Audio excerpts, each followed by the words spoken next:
Welcome to the Penny Bloom Podcast. Ain't another place that has got more bombast. Romp past your mom, dad's listening to Tomcats. Talking everything that make you sad. We don't want that. We're here to make you smile. Put your mind at ease. Peace, love, and bloom, and always praise Keanu Reeves. This what we about. This some weeding now. We'll talk until we can't no more, and then we peacing out. Alright, let's go. Penny Bloom Podcast. It's the Penny Bloom Podcast. Penny Bloom Podcast. It's the Penny Bloom Podcast. Penny Bloom Podcast. Penny Bloom Podcast. Hello everybody and welcome in to the Penny Bloom Podcast. 'Tis I, Colton Robertson, and this is Rebellion's Bloom, our Star Wars umbrella show here on the Penny Bloom Podcast. And today, I'm going to be talking about the new Star Wars comic book, Hidden Empire. Issues 1 and 2 are available. 2 came out just today. And I'm going to go a little deeper into that one, but I did want to give you a little bit of an insight as to what I was feeling about the first one. So I'm going to discuss both of them. Won't be a long episode, but I'm going to talk about them. I really loved the way this book kicked off. I think it was for me, the original trilogy era comic books haven't been the highlight of Star Wars comics for me. They're not bad or anything, but, there are just things there are things I prefer to them, to be sure. But the Hidden Empire stuff has been very, very satisfying so far. Kira's expansion in the comic books has been awesome, and I'm just kind of praying on a return to the screen for Emilia Clarke. But Hidden Empire is written by Charles Soule with art by Steve Cummings, with inks by Victor Olazaba and colors by Guru Effects, and letters by Travis Lanham. This was an interesting book, especially considering I haven't been keeping up with I kept up with War of the Bounty Hunters for as long as I could. I kind of lost me there, and all the stuff they've been doing lately with Revelations and stuff. I didn't go to the lengths of trying to read that because I'm not caught up all the way. But Hidden Empire, I'm of the mind you should be able to jump into a new comic book run and understand the story they're telling you, devoid of context from other books. And this one is doing a good job. This one's doing a really good job. We meet a lot of really cool characters in that first book with Lady Kira at the helm of Crimson Dawn, obviously. I love Chaneth Cha, I think is how you pronounce her name. That's how I'm going to pronounce her name. Super fucking cool character, an absolute badass. I love Lady Bright, a new droid. I love a new droid. I always love a new droid, and Lady Bright seems like a really cool one. Another couple cool introductions are the Archivist and a character named Ko. And let me find the full name for her real quick. Sorry, I'm opening the comic book in front of me now for it. Ko. K-H-O. Ko. I can't find it. Not off the top of my head. I don't know. But, fuck it. Her name's Ko. And I really, really like her. She seems dope. Apparently she's homies with Sana Starros, who is also super fucking badass. Rolls with Dr. Aphra and shit. So, I'm a fuck with Ko. But I like the way the story is seemingly told in a sort of in a future context by the Archivist. She's looking back on these events and telling the story, and the story of how they're trying to unlock the Fermata Cage and unleash an ancient Sith Lord to take down Palpatine and Vader, which is awesome. Obviously, we know Palpatine and Vader are not done in by an ancient Sith Lord who was released from the Fermata Cage, but that's not the point. I don't care about where we end up. I care about how we get there, because this conflict is awesome. The way Kira is really, really getting to Palpatine in a way that you don't see a lot of people get to Palpatine. He calls in all the different crime syndicates, the Hutts, the Black Sun. He calls the Pikes, the Droid Gatra, the Zarek Besh, all of the crime families in the galaxy, and he tells them, you know what? Y'all need to quit fighting. Y'all need to stop doing what you're doing. All the shit you do amongst yourselves. How about you all team up and take out Crimson Dawn? I need Kira fucking dead. And I absolutely loved that Kira's got Palpatine shook like that. And I love that we see Vader kind of going on rampages and shit. But when they eventually inevitably find the Vermilion and order it to get destroyed, I was a little worried for Kira, but I was like, ain't no way Kira gonna die. And of course she did not. She made it out, but earlier in the book, whenever she does unleash the Fermata cage, very briefly, and Palpatine senses that disturbance, and he yells, "What did you do? What have you done?"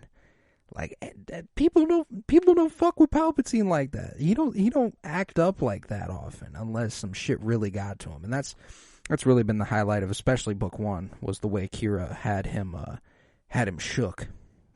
So shook, in fact, that via hologram, he had to give her a good old choke.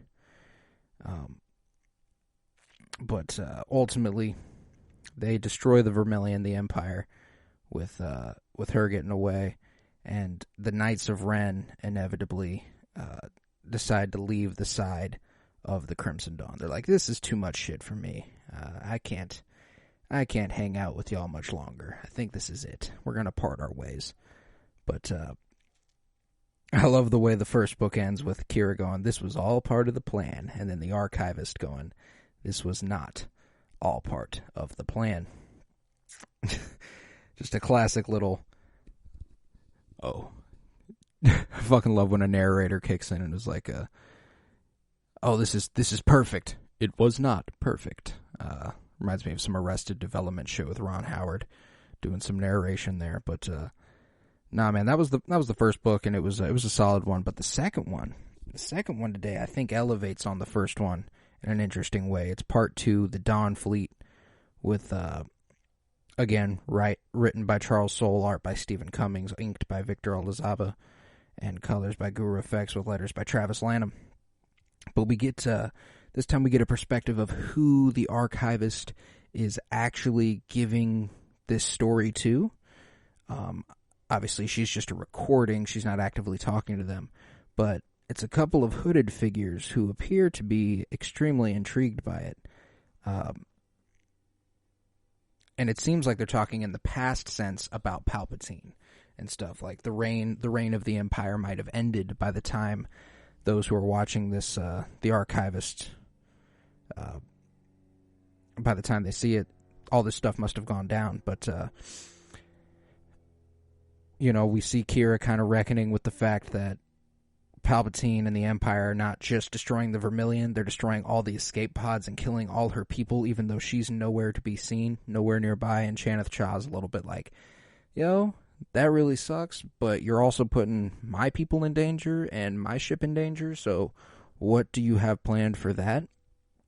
And it's here on like page 5 that we get this pretty cool, just through the window you can see the waterfall, and you see the waterfall at the bottom of the page, where it's just like, god damn, the art in this book is really satisfying. But the next page is where it really takes off. We get this full page crossing both pages, an image of Dawnfall Base, and I like that name. Implies that she always planned for a fall of the Crimson Dawn, the Dawnfall Base, where she is pimping shit out.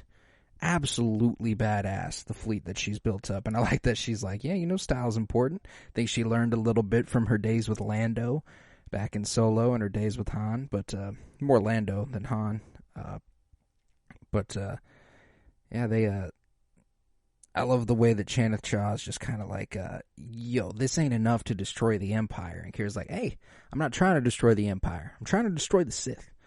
And it's not enough for that either. So let me check out how the Vermata cage is coming. And it's cool to see the archivist and Co kind of chipping away at it. But I really, really enjoy that they're kind of having a good time together. The archivist and Co Fon Ferris, I found the full name there. Apparently Co has just a really, really impressive knowledge of Ascendant technology, and it's been put to good use. And I want some more Co.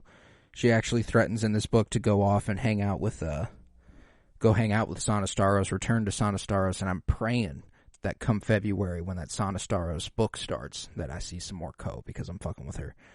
But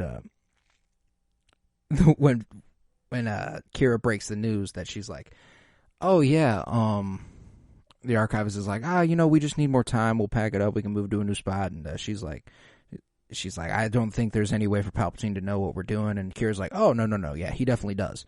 And she's like, well, how does he know anything? And she's like, well, because I told him. And I love the way the archivist is like, what the fuck, Kira?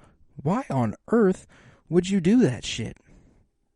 I thought it was I just love that shit. I love that Kira seems so cold and calculated. She's she's a lot like Han, I feel like, especially in these books, just based off the Hidden Empire books.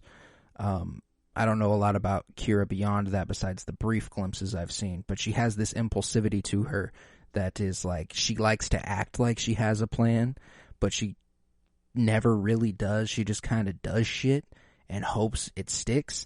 And, I don't think that's a way to, maintain a business very long, but that was also not part of her plan. She says Crimson Dawn was always a means to an end. It fulfilled its purpose. Now it's time for the next step. And I'm like, okay, Kira.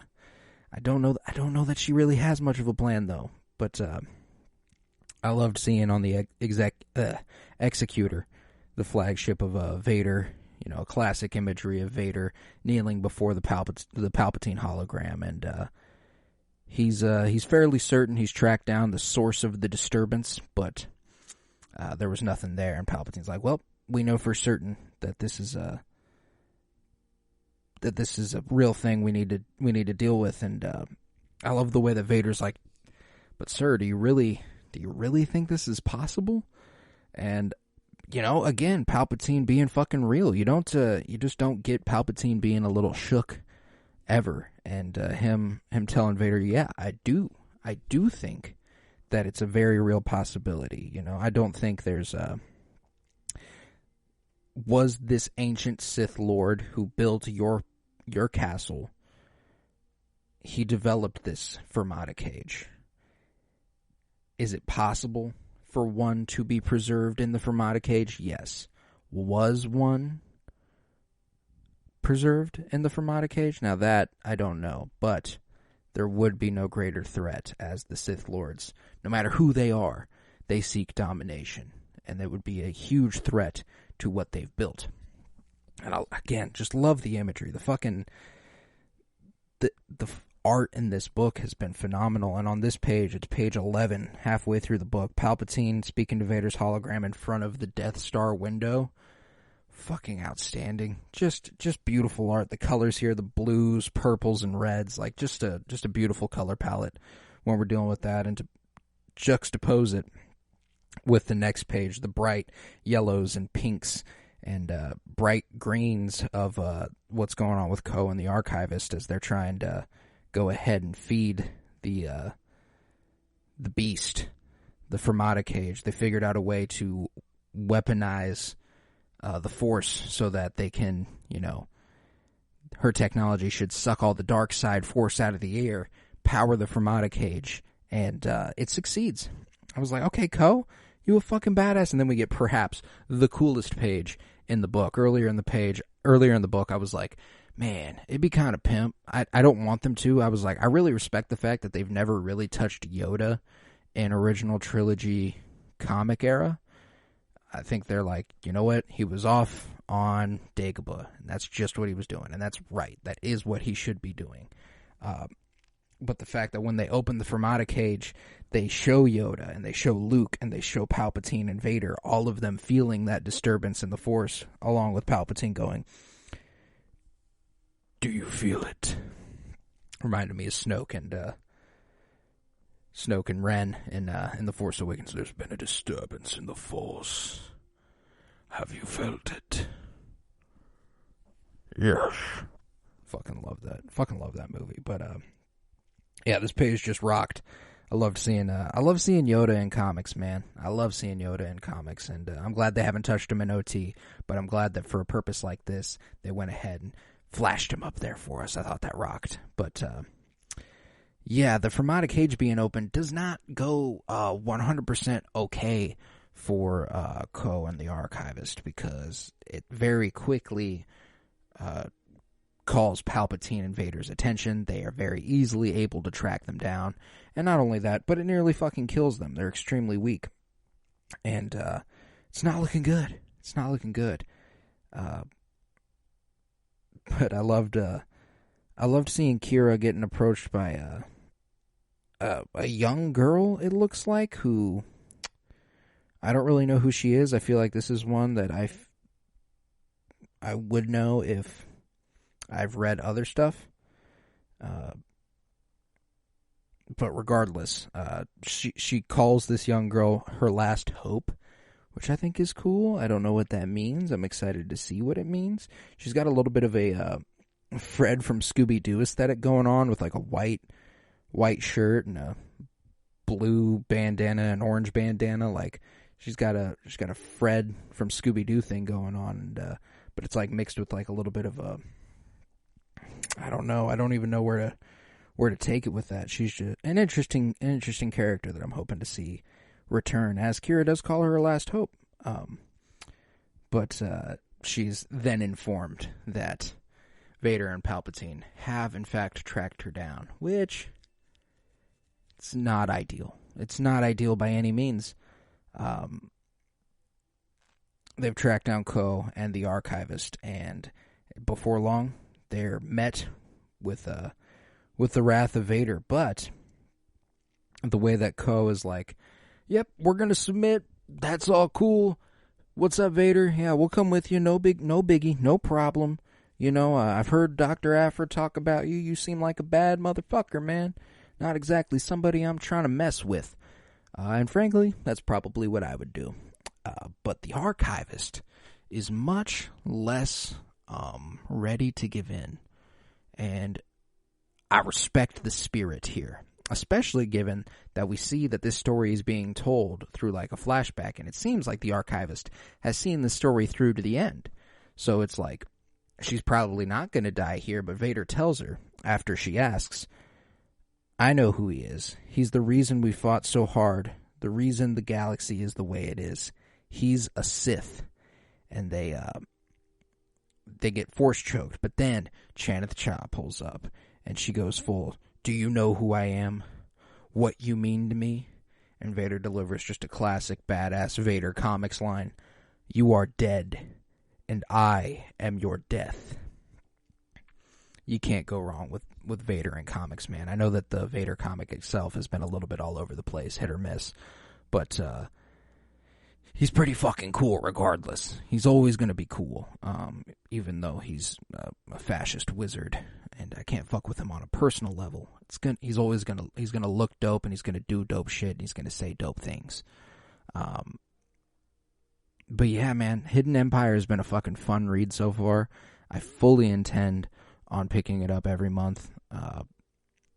Every month it comes out. I'm not sure how long this run's supposed to be. I haven't really looked into that. It does not seem like it has the legs to be a ongoing. Almost feels like probably a 6-issue thing, and that'll probably be it. But I don't know. I don't know, but I'm interested in it, and I'm hoping to see some more of my favorites folded in. I love Dr. Aphra. I love me some Dr. Aphra, and I need to catch up with her ongoing run. Because I fully caught up with the 2016 one. I read all 40 issues of that. I need to jump into the 2020s one. But the 2020 runs, man, they're hard because there's so much crossover. And, you know, I want to read them, and I probably will. I'm going to take my time. I'm going to take my time with that. But when I do get into those, you know, you'll probably hear from me here on Rebellion's Bloom.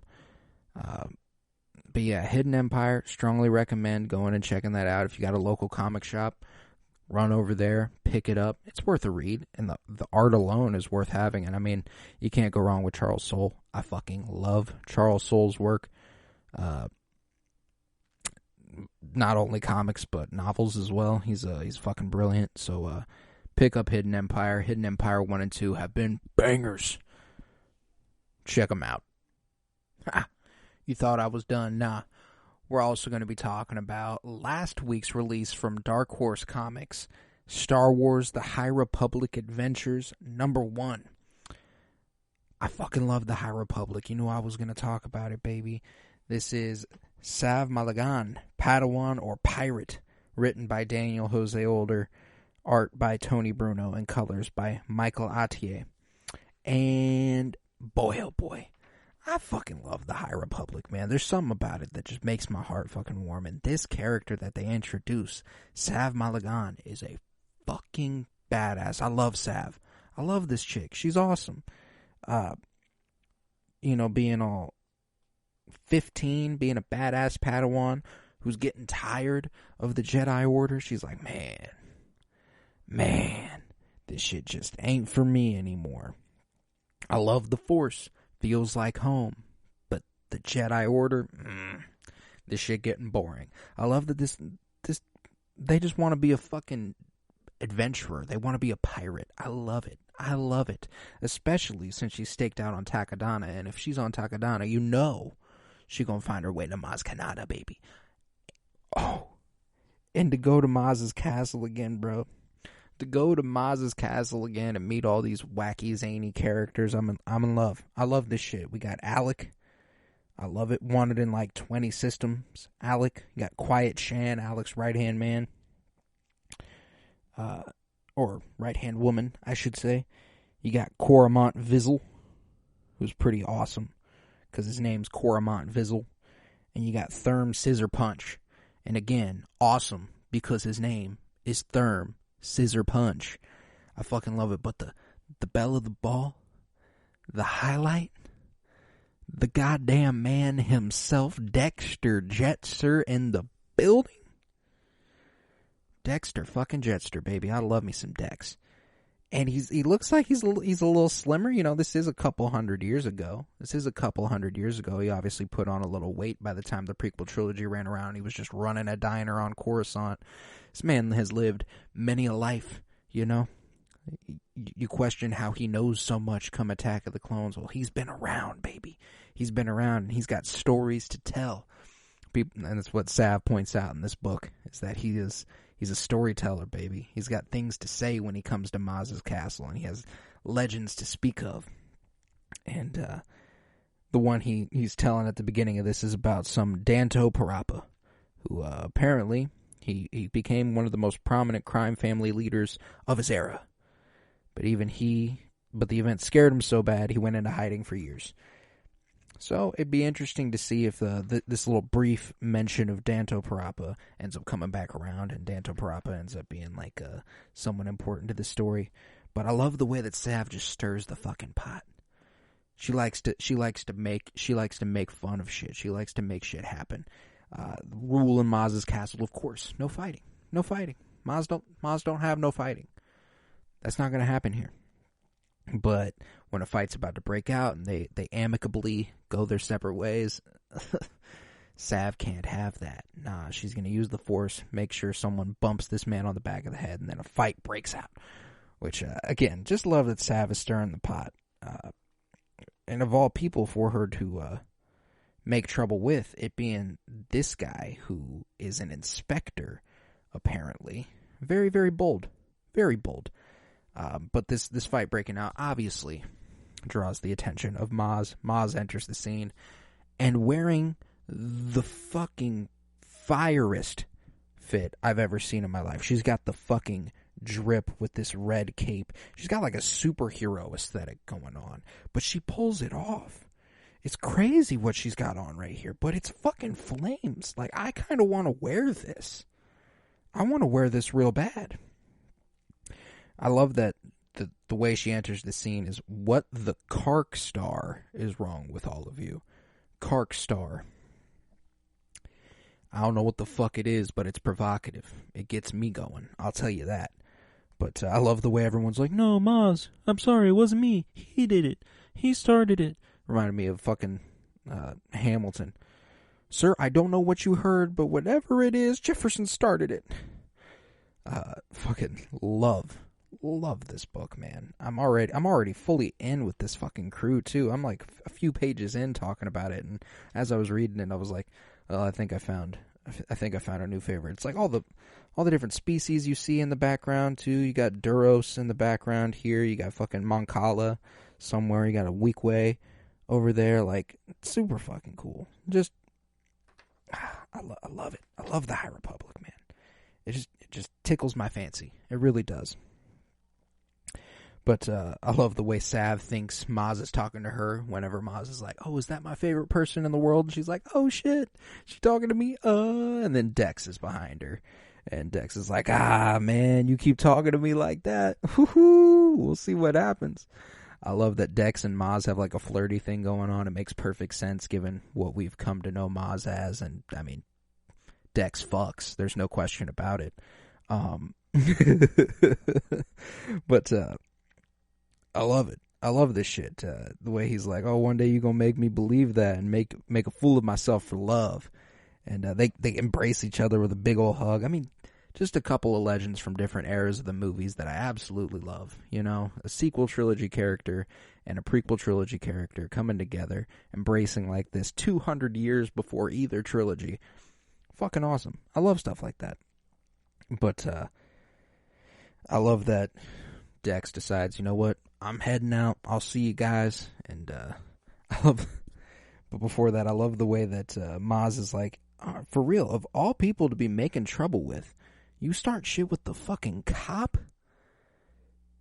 Why on earth would you start? Like, she's like, when she talks to the inspector, she's like, I let you in here because everyone's allowed, despite the fact that you a fucking fed, bro.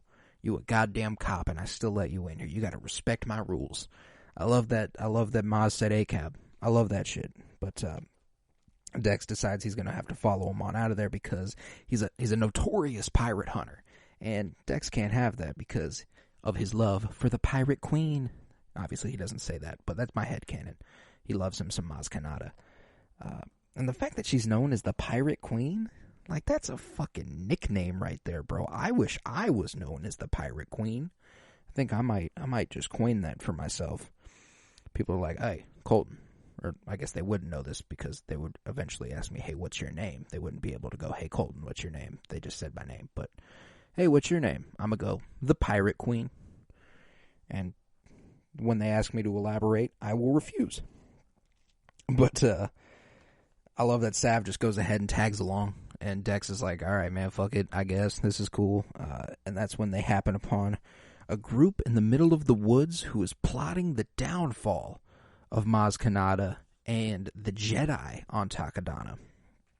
And one of their droids detects intruders and they start blasting. Everybody's got to get their shot in, and ultimately it does result in the fact that Sav has to whip out the lightsabers.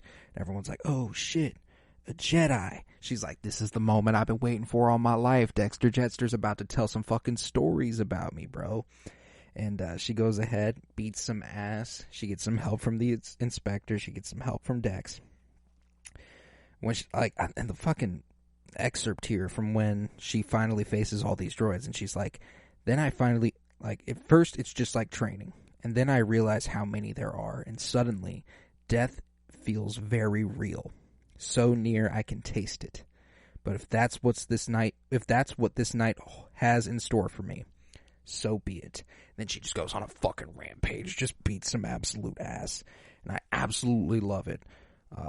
But obviously, due to these events, they have to go back and report to Maz Kanata. Fortunately, Dex is like, yeah, I'll keep your secret, homie. I got you, Sav, which I love. Dex just holds it down. He's a fucking real one, and he always will be a real one.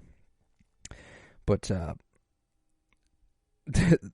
love that when they get back and he tells them who it is. She's like, oh, the Dank Grax? Arkic Von? I love that Star Wars is basically just a bunch of fucking gibberish. The Dank Grax and Arkic Von. I don't know, man. That's fucking awesome. But she explains how a couple decades ago she stole a score from him that he's held against her ever since. He's been preying on her downfall since then. They're like, what was the score? She's like, Takodana. And they're like, yo, the whole planet? Legend. I love that shit. I love the way that, which one is that guy? I gotta go back to the page with all the fucking names on it now. Coromont Vizzle. Coromont Vizzle's like, the whole planet? God, legend. I love that shit. Just like, goddamn. Wizard, man. I love it. But, Yeah, she's like, that's probably why he wants to get rid of me and the Jedi. They're in the way. He wants the plan. He wants to turn it into his own little empire. And she's like, you know what? That's all right then. Sav, Dex says you held it down tonight. You're trying to be a part of the team. And I love the way she's like, hey, I know I said earlier that was what my whole life was building to, but now I realize this is the biggest moment of my life. And we get that full page blowout of the whole crew ready to ride together. They're going for a turf war with the Dank Grax. Fucking Dank Grax. What a fucking name. But man, got a new favorite character here from the High Republic. I love me some Sav Malagan now, man. This is a badass, and the fact that she's got a dual-bladed purple saber, her whole aesthetic is fucking flames. The pirate or a Padawan, What a fucking idea. I love it. And Daniel Jose Older, another just absolute legend in Star Wars. I need to read his High Republic run originally. I have read his Midnight Horizon, fucking fantastic book. One of my favorite last acts of a book ever. Can't go wrong. And the art in this one, again, fucking incredible. And I love the way Dark Horse Comics doesn't splice their book up with ads in the middle of it. They make sure that they're all in the back, which frankly is the way to go. I don't know though. I see the Son of Staros one and Hidden Empire #2 was big time and early on, and it really drew my eye. So maybe if it's in the back, I pay less attention. But I'm excited. I'm excited for what's to come here in this book. I'm looking forward to more hyperspace stories from Dark Horse. I think I still need to pick up Tales from the Rancor Pit. I think that'd be an awesome little read. But yeah, man, with that, I think I'm going to conclude this, as those are the most recent Star Wars comics that I've given reads. But thank you so much for joining me today. It was a great pleasure doing this little recap and review for you. Absolutely loving these books. Star Wars, it's very near and dear to my heart, and I'm going to continue to talk about it whenever I can. But if you would, head to patreon.com/CoroBloom, where you'll find even more comic book coverage just outside of the Star Wars realm. This week's poll list is going to be up within the next couple days over there. And for $3 a month, you can sign up to help the podcast out like crazy. It costs me money, and I don't make any off of it unless it's over there. And that's where the Comics Bloomiverse is going to be taking place. Because our comic book movie project is coming up next year, and the Guardians of the Galaxy Holiday Special just dropped. That was our first installment into the Comics Bloomiverse, and it's over there on patreon.com/CoroBloom. So any new comic book media coming out, it's going over there on patreon.com/CoroBloom. So hook us up, head over there, and it'll be a huge help. If you would, head to Twitter, follow @PennyBloomPod, follow on Instagram @PennyBloomPodcast. Remember to leave a 5-star rate and review wherever you are listening. Leave a review if you liked it. I would love to hear from you. Hit us up on Twitter if you've got anything that you feel like we should check out. I'm always open to suggestions, always open to requests, any questions, anything. Hit me up on Twitter @PennyBloomPod. Man. I was Colton Robertson, and thank you so much. Remember, peace, love, and bloom. And always praise the High Republic.